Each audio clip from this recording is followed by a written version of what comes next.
तो चलिए शुरुआत करते हैं अब विल इटर्नल सीजन 3 एपिसोड 16 की। जैसा कि आपने पिछले एपिसोड में देखा था कि बाय शोचोन छठवें यानी कि पर्पल लेवल में पहुंच गया होता है। वहां पर बाय शोचोन के सामने वानर की स्पिरिचुअल बॉडी होती है। फिर बाय शोचोन अपनी स्वॉर्ड निकालता है और वो वानर के स्पिरिट बॉडी से फाइट करना स्टार्ट कर देता है। वो दोनों लगातार एक दूसरे पे स्वॉर्ड से अटैक कर रहे होते हैं। तभी वानर बाय शोचोन पर अटैक करती है। उस अटैक में कई सारे आइस क्रिस्टल बाय शोचोन की ओर जा रहे होते हैं, लेकिन बाय शोचोन बड़ी आसानी से उनसे बच जाता है। इसके बाद बाय शोचोन जहां पर भी जा रहा होता है, वानर लगातार उस पर अटैक कर रहे होते हैं और वहां पर बहुत सारे बर्फ के बड़े बड़े क्रिस्टल आ रहे होते हैं। इधर ट्रायल के बाहर जितने भी डिसाइपल ये सब देख रहे होते हैं वो बहुत ज्यादा खुश होते हैं। वो डिसाइपल बोल रहे होते हैं कि मैंने एक्सपेक्ट नहीं किया था कि इतने कम टाइम में ये इतनी ज्यादा फियर्सली तरीके से लड़ाई करेंगे। वाकई में ऐसा मैचअप जिसे हम मिस नहीं कर सकते हैं। वहीं पास में जा युडोंग अपने कुछ डिसाइपल के साथ खड़ा होता है। जा युडोंग कह रहा होता है कि हमारी रैंकिंग 9th और 10th है स्टारी स्काई दाउजी रैंकिंग में। अगर हम प्रिंसिपल के अकॉर्डिंग बात करें तो फिर शॉर्टेज से अच्छा यही है कि हमारी तादाद बढ़ जाए। फिर वो चिल्लाकर बोलता है कि बॉस हम आप पे बिलीव करते हैं। आज का दिन डेफिनेटली हिस्ट्री पे एक अपना निशान छोड़ने वाला है। जो डिसाइपल जा युडोंग के साथ खड़े होते हैं वो बहुत ज्यादा सरप्राइज होते हैं। फिर जा युडोंग उनसे पूछ रहा होता है कि तुम सारे इतने सरप्राइज क्यों हो? तुम सबको हमारे डीमन सबडिंग हॉल के फर्स्ट ब्रदर को सपोर्ट करना होगा।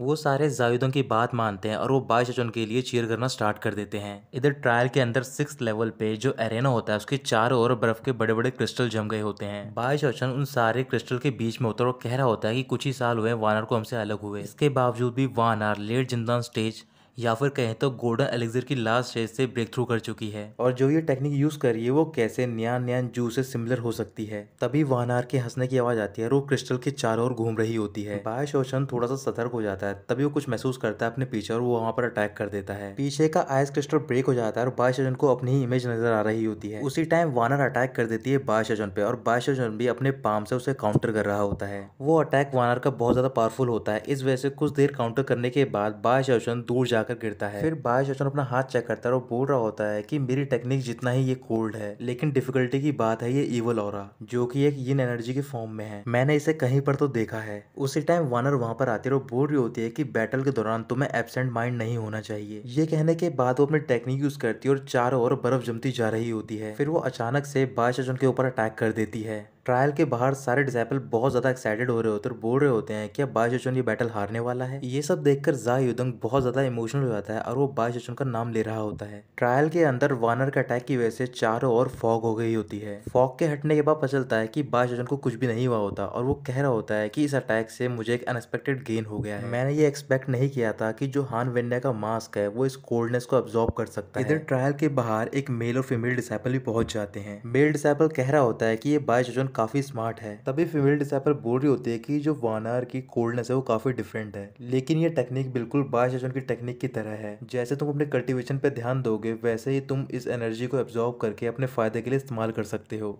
ट्रायल के अंदर बाय शोचोन जितना भी वो वानर का कोल्ड ऑरा होता है वो उसे एब्जॉर्ब कर रहा होता है। ट्रायल के बाहर डिसाइपल बहुत ज्यादा शॉक में होते हैं और बोल रहे होते हैं मुझे यकीन नहीं हो रहा ये बाय शोचोन अपने अपोनेंट की स्किल को एब्जॉर्ब कर सकता है। ऐसे क्या वाकई में वो इस राउंड के रिजल्ट को चेंज कर सकता है? जा युडोंग भी बहुत ज्यादा सरप्राइज होता है। तभी वो मेल डिसाइपल बोल रहा होता है कि ये बैटल वाकई में देखने के लिए वर्थ इट है। ट्रायल के अंदर बाय शोचोन ने वो सारा कोल्ड ऑरा एब्जॉर्ब कर लिया होता है और वो वानर से बोल रहा होता है कि अब ये बैटल स्टार्ट हुई है बस। ये कहकर वो वानर के पास जाता है और उस पर अटैक कर देता है, लेकिन वानर के सामने एक बहुत ही बड़ी आइस की वॉल आ जाती है उसे प्रोटेक्ट करने के लिए, लेकिन बाय शोचोन उस वॉल को आसानी से ब्रेक कर देता है। इसके बाद वानर बड़े बड़े आइस क्रिस्टल से बाय शोचोन पर अटैक कर रही होती है, लेकिन बाय शोचोन उन सबको अपने पैरों से ब्रेक करता जा रहा होता है और आखिर में वो वानर को भी किक मार देता है। इसके बाद वो दोनों सीरियस होकर फाइट करना स्टार्ट कर देते हैं। काफी देर तक अटैक करने के बाद वो दोनों एक दूसरे के सामने खड़े होते हैं। वानर बोल रही होती है कि तुम वाकई में काफी इंप्रूव हो गए हो, लेकिन तुम अभी भी एनफ अटेंशन पे नहीं कर रहे हो। तभी अचानक से जो ब्लैक हो रहा होता है वो बाय शोचोन को जकड़ लेता है। बाय शोचोन याद करता है जब वो कोल्ड ऑरा अब्सॉर्ब कर रहा था उसके अंदर ये इवल ऑरा था। वानर बोल रही होती है कि ये सब मेरी गलती है, चलो अब कुछ फन करते हैं। ये कहकर वो एक बहुत ही बड़ी स्वॉर्ड तैयार करती है और बाय शोचोन पर अटैक कर देती है। उस अटैक के होते ही चारों ओर फॉग छा जाता है। बाहर डिसाइपल शॉक में होते हैं और बोल रहे होते हैं कि वाकई में वानर लेट गोल्डन एलिक्सिर स्टेज से बिलोंग करती है। ये सब देखकर मेल डिसाइपल बोल रहा होता है कि ये वाकई में काफी इंटरेस्टिंग है। ट्रायल के अंदर फॉग हटने के बाद देखते हैं कि बाय शोचोन ने उस स्वॉर्ड को रोक लिया होता है। फिर वो अपनी टेक्निक यूज करता है और उस स्वॉर्ड को पिघला देता है और साथ ही में आसपास की बर्फ को भी। बाय शोचोन कह रहा होता है कि वानर मुझे फर्क नहीं पड़ता तुम्हारे कितने सीक्रेट हैं, मुझे फ़र्क नहीं पड़ता कि तुम कौन से मूव यूज़ करोगी, लेकिन ये बैटल मैं नहीं हार सकता हूँ, मुझे ये बैटल जीतनी है। ये कहने के बाद बाय सेचुन अपनी रेन श्वानजे टेक्निक का यूज़ करता है। फिर बाय सेचुन की एक बहुत ही बड़ी माउंटेन जायंट की बॉडी आती है और वो वानर पर अटैक कर देती है। वानर बोल रही होती है कि तुम ही हो जो कि मुझे इतना एक्साइटेड कर सकते हो। उस अटैक की वजह से जो वानर की स्पेशल बॉडी होती है वो एक छोटे से क्रिस्टल बॉल में चली जाती है। वानर अपने आप को रेजिस्ट करने की कोशिश कर रही होती है, लेकिन तभी बाय सेचुन कहता है कि इसे खत्म करने का टाइम आ गया है। बाहर ज़ाओ युदोंग बहुत ज्यादा सरप्राइज होता है और बोल रहा होता है कि ये किस टाइप का स्पेल है। इसके रोर करने की आवाज इतनी तेज है कि ये बाहर तक सुनाई दे रही है। अंदर बाय सेचुन अपना हाथ पकड़ता है और मिसुजावा एक्टिविटी कहकर जमीन पे रखता है और वो क्रिस्टल डिस्ट्रॉय हो जाता है। वानर बोल रही होती है कि मैं अगली बार तुम्हारे साथ दोबारा खेलूंगी।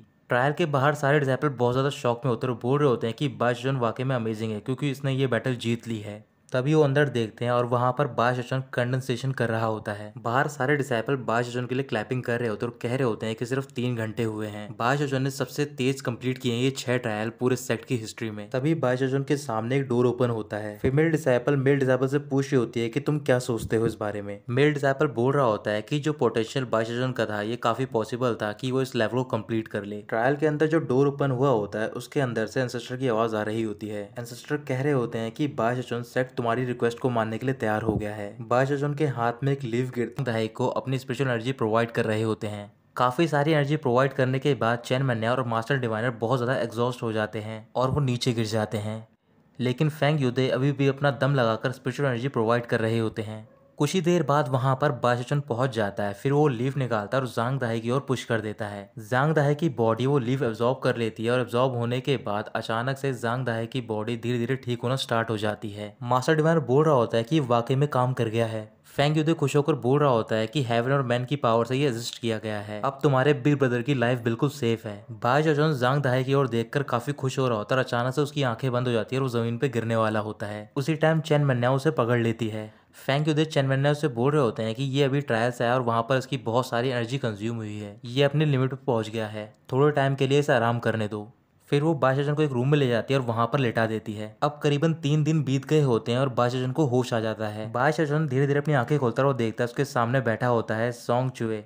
सोंग चुए बाय सेचुन से बोल रहा होता है कि अब तुम उठ जाओ, करीबन 3 दिनों से तुम सो रहे हो और तुम पता नहीं कौन से ड्रीम देख रहे हो। बाय सेचुन उठता है और वो सोंग चुए का हाथ पकड़कर बोल रहा होता है कि तुम तो ट्रेनिंग के लिए गए थे, तुम इतनी जल्दी वापस आ गए, क्या तुम्हें मेरी चिंता हो रही थी। सोंचे अपना हाथ छुड़ाकर बोल रहा होता है कि तुम ये मत सोचो, अगर तुम लिस्ट में 10th नंबर पे आ गए हो और तुमने सेट की हेल्प भी करी है तो फिर मैं तुम्हें ऑबे नहीं करूंगा। ये कहकर वो बाहर चला जाता है। फिर बाय सेचुन बोल रहा होता है कि तुम किस हेल्प की बात कर रहे हो। शाओशन खुश हो जाता है और पूछ रहा होता है फ्यूचर उसका बहुत ज्यादा प्रॉमिसिंग है, उनकी मेरिट सर्विस की वजह से आपके रिवर डिफाइंग सेट को गिफ्ट दिया जा रहा है। और ये कहकर वो उन्हें गिफ्ट देता है और वहां से चला जाता है। बाय सेचुन मार्केट में घूम रहा होता है और बहुत ज्यादा खुश होता है क्योंकि उसे इस बारे में पता चल गया होता है। बाय सेचुन कह रहा होता है कि इतने सालों से जो मैंने स्ट्रगल की है वो आखिर में वेस्ट नहीं गई है, अब सारे लोग हमारे सेक्ट में एक अच्छी लाइफ जी सकेंगे। मैं बाय सेचुन जहाँ पर भी जाता हूँ एक स्टार बन जाता हूँ। वहीं पर सोंचे खड़ा होता है और गुस्से में बोल रहा होता है कि अब बहुत हो गया है बाय सेचुन, ऐसा वो चिल्लाकर बोलता है। वहीं पास में कई सारी फीमेल डिसाइपल होती हैं। जैसे ही वो बाय सेचुन का नाम सुनती हैं वो खुश होकर बाय सेचुन के पास चली जाती हैं और उसे घेर लेती हैं। वो सारी लड़कियां बाय सेचुन का ऑटोग्राफ मांग रही होती हैं। बाय सेचुन बहुत ज्यादा खुश होता है और वो सोंचे से बोल रहा होता है कि तुम इतने दूर क्यों खड़े हो। ये कहकर वो सोंचे के पास जाता है और सबसे कह रहा होता है कि मैं तुम्हें इससे इंट्रोड्यूस करवाता हूँ, ये मेरा प्रोटेक्टर है, ये काफी फेमस भी है। तभी फीमेल डिसाइपल सोचने लग जाती है और बोल रही होती है कि हमें पता है इसके बारे में। कुछ देर सोचने के बाद वो कहती है कि ये मास्टर डिवाइनर है। बाय सेचुन पूछ रहा होता है कि तुम्हें कैसे पता। डिसाइपल कह रही होती है कि जैसा ये दिखता है और उसका टेम्परामेंट है ये बिल्कुल मास्टर डिवाइनर की तरह है। तभी दूसरी डिसाइपल बोलती है कि तुम कौन से अपीयरेंस की बात कर रही हो। फॉर्च्यून टेलर यानी कि सोल हंटिंग ट्रायल में जाऊंगा और उसके खत्म होने के बाद बाय सेचुन मैं तुम्हें डिस्ट्रॉय कर दूंगा हमेशा के लिए। ये कहकर वो चला जाता है। बाय सेचुन कह रहा होता है कि 10 साल के लिए मुझे सोल हंटिंग ट्रायल में जाना होगा उस विल्डरनेस में। उसी टाइम वहां पर चैन मैन्या होती है और बाय सेचुन से बोल रही होती है कि मुझे आपकी हेल्प चाहिए। बाय सेचुन उसकी बात मानता है उसके साथ चला जाता है। शाम को दोनों साथ में बात कर रहे होते हैं। चैन मैन्या बोल रही होती है कि तुम्हारी एक्सप्लेनेशन सुनने के बाद मैं डेफिनेटली उस लिस्ट में एंटर करूंगी और इसके बाद मैं अपने घर चली जाऊंगी। बाय सेचुन कह रहा होता है कि जैसे तुम अपनी रैंक बढ़ाओगी तुम आसानी से घर जा सकती हो, लेकिन एज अ प्रोटोन या फिर कहें तो पॉलिटिकल हॉस्टेज मुझे अपना घर छोड़ना होगा ताकि मैं अपने घर को प्रोटेक्ट कर सकूं। चैन मैन्या थोड़ा इमोशनल होकर बाय सेचुन की ओर देख रही होती है और बोल रही होती है कि मुझे डर लग रहा है शायद मैं तुमसे कभी ना मिल पाऊँ आगे। अगर विल्डरनेस या फिर वाइल्ड लैंड में पहुंचने के बाद तुम्हें कोई डिफिकल्टी हो तो फिर तुम मुझे ज्वाइन कर सकते हो कभी भी। बाशोचन हंसकर बोल रहा होता है कि तुम चिंता मत करो, भले ही मैं थोड़ी कंप्लेंट करता हूँ लेकिन मैं कभी भी सफरिंग और हार मारने से डरता नहीं हूँ। और क्या पता इस ट्रायल की वजह से मैं नैंसन सोल में ब्रेक थ्रू कर पाऊँ। चैन मैन्याओ कह रही होती है कि नैंसन सोल अर्थ वीन के लिए तुम्हें 5 फॉर्म हेवनली बीस्ट सोल चाहिए होगी। तुम्हें मुश्किल से ही वो यहाँ पर स्टारी स्काई और डाउप्लोटिस सेक्ट में मिलेगी, लेकिन वाइल्ड लैंड बहुत ज़्यादा डिफरेंट है। वहाँ पर कोई भी स्पिरिट नहीं है और जितने भी कल्टीवेटर हैं वो सारी डेड सोल को एब्जॉर्ब करते हैं प्रैक्टिस के लिए। वो इन सबको हंट करते हैं और एब्जॉर्ब करते हैं क्योंकि वाइल्ड लैंड एग्जिस्ट करता है और वहाँ पर एक इनविजिबल रिवर है जो कि लिविंग का कारण है। जब से तोंगतियान वर्ल्ड का एग्जिस्टेंट हुआ है तब से सारी किंग सोल्स एक्यूमुलेट होती हैं स्टिक्स में। अगर स्टिक्स की बात की जाए तो फिर ग्रीक मैथोलॉजी में इसे कहा जाता है अंडरवर्ल्ड की रिवर। डेड की इन्फिनाइट सोल में वहाँ पर हेवनली बीस्ट की सोल भी होगी और शायद डिवाइन सोल भी, वो भी पॉसिबल है। और साथ ही में तभी बाइशेशन कहता है हाँ हेवनली सोल युआनिंग भी होगी। इसके बाद वो अपने अपने पवेलियन में लौट जाते हैं। रात को हेवनली मैसेंजर यानी कि डू लिंगफे एक डिसाइपल से बात कर रही होती है। डिसाइपल कह रही होती है कि बाइशेशन को लिस्ट में लाने तक और यहाँ तक का जितना भी सफ़र है वो सारा प्लान के अकॉर्डिंग स्मूथली चला है और आपने मास्टर की विश को भी फॉलो किया है। साथ ही में आपने सोल हंटिंग ट्रायल को प्रमोट किया है, लेकिन आखिर में एक काम रह गया है। इस वजह से आप अपने एफर्ट्स को फेल मत होने दीजिए। डू लिंगफे कह रही होती है कि तुम चिंता मत करो, मेरे फादर से बोल देना कि मैं आज ही रात को सारी चीज़ें खत्म कर दूंगी। ये कहकर वो वहाँ से चली जाती है। इधर बाइशेशन अपने घर में सो रहा होता है और अचानक से घर के बाहर एक फ्लक्चुएशन होती है। तभी बाइशेशन की आंखें खुलती है और वो उठकर बाहर जाकर कह रहा होता है कि किसी ने मेरी सेट की हुई बाउंड्रीज को डिसरप्ट किया है। ये कहने के बाद वो चुपचाप वहाँ पर खड़ा हो जाता है। कुछ ही सेकंड्स बाद वहाँ पर तेज़ी से हवा चलना स्टार्ट हो जाती है। फिर वहाँ पर आती है डू लिंगफे। वो डू लिंगफे की एक स्पिरिचुअल बॉडी होती है। डू लिंगफे बाइशेशन का नाम लेती है। फिर वो जगह अपने आप बदल जाती है ईस्टवुड सिटी की जगह, जहाँ पर बाइशेशन और डू लिंगफे आखिरी बार मिले होते हैं। बाइशेशन कह रहा होता है कि मैंने कितनी बार ड्रीम किया है कि तुम्हें मैं ऐसे ही मिलूँ यहाँ पर। मैं रेडी हूँ कहने के लिए जो मेरे दिल में है, लेकिन अभी मैं कह नहीं सकता हूँ। ये सब वो अपने मन में बोल रहा होता है। डू लिंगफे कह रही होती है मुझे माफ़ कर दो। डू लिंगफे कह रही होती है मुझे पता है तुम्हारे दिमाग में बहुत सारे क्वेश्चन हैं, लेकिन मैं सिर्फ एक ही चीज़ का जवाब दे सकती हूँ। मैं तोंगतियान आइलैंड से आई हूँ। अब तुम पूछना बंद कर दो और कोई भी ऐसे मेथड यूज़ मत करो जिससे कि तुम सच्चाई के पास जा सको। मैं तुम्हें हेवनली सोल फायर दे रही हूँ, इसके थ्रू तुम वो पा सकते हो जो तुम चाहते हो। इस वजह से तुम्हें अपने इमॉर्टलिटी पाथ को परस्यू करना चाहिए। और रही मेरी और तुम्हारी बात, तो फिर हम इसे अप्रिशिएट करते हैं दोनों ही, और हम भूल जाते हैं कि हम दोनों कभी एक दूसरे से मिले हैं। बाइशेशन के पास वो फायर पिल आ रही होती है और वो कह रहा होता है कि हम कभी नहीं मिलेंगे, ये अच्छी बात है, लेकिन क्या वाकई में एक सिंपल सेंटेंस से मैं अपने पास्ट को भूल सकता हूँ? डू लिंगफे मैं समझता हूँ कि हर किसी के अपने अपने रास्ते होते हैं जाने के लिए, लेकिन तुम चिंता मत करो, मैं जहाँ पर भी रहूँगा मैं अपनी लाइफ ही जीऊँगा। तो दोस्तों यहीं पर ख़त्म होता है ये एपिसोड।